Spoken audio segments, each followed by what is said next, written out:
this is comfrey. Very pretty plant.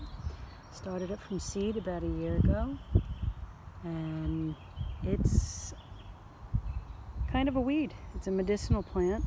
You can use it as a poultice, you can use it for salve. There's a lot of things you can use it for, but it fixes nitrogen in the soil, which helps any plants that are around it by almost acting as a living fertilizer in the soil. You can also take the leaves off like this and use them as a living mulch, or rip them up and they'll decompose faster and feed your other plants. Oh, I have a little bumblebee coming to visit, so it's great for early pollinators. We have our mushrooms. I didn't harvest them, but they're going to replenish the spores that are in the soil, so I'll add some wood chips to that area and we'll have mushrooms for a number of years. And then that little seedling you see is borage, which is fully edible. Give you a mower in the background. This is my clematis, gorgeous clematis that's covering this nice bean and pea arbor. You can see the sugar snap peas behind Penny. There's a couple of varieties: magnolia blossom tendril, Lincoln, and sugar snap. And we have our red Roland potatoes. These are a Kennebec actually. These are a golden potato. And then those two are red Noland potatoes. They're doing really, really well in those grow bags. They're 20-gallon grow bags. And kind of a set it and forget it. As long as they don't dry out, potatoes are pretty, low maintenance plants.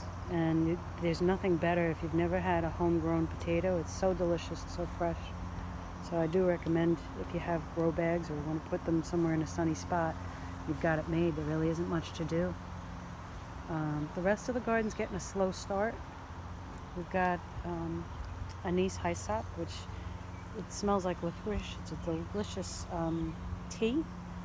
And I tell you, the bees really love this. I started this from a plant that I got about, say, 8 or 9 years ago, and I have it all over the yard because it seeds itself pretty well. I got beautiful purple blossoms that the pollinators absolutely adore. And we got some little flowers going on in here that seeded themselves. We got there's a little I think they're called 5-spot flowers. So they're coming up all over this bed. And then Penny's smelling the delphinium there. Columbine, I'm sorry. She likes to actually smell the flowers, crazy dog. And then we got another mushroom bed here. So these have been harvested right here. But there you can see there's one little residual that I didn't grab, but he'll replenish the spores. And then you have lots and lots of peas just meeting the arbor now, so they'll be putting down flower very shortly. And more comfrey. I have to find a new spot for that. Here's a lavender that made it through the winter. And then here's a lovage, or lalage, is a celery replacement. It's a perennial. That's why I put it in. I wanted a lot of perennials in here. Sorry about the mower sounds.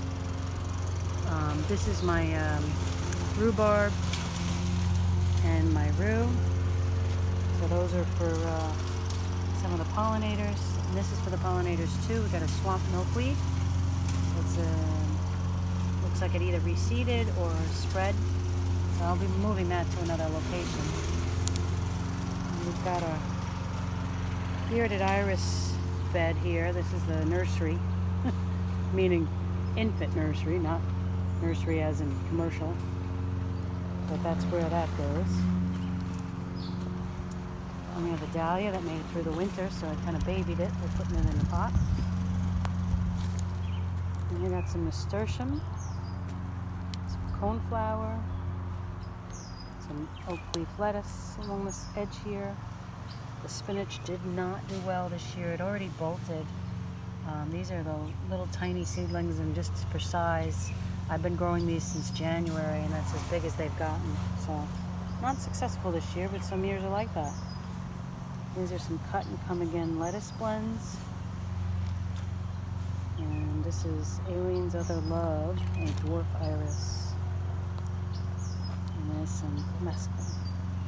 So I'll just stand back and show you the full spectrum. These are the raised beds for this year. They're not overgrown yet, but hopefully this time next month we'll have them pretty full.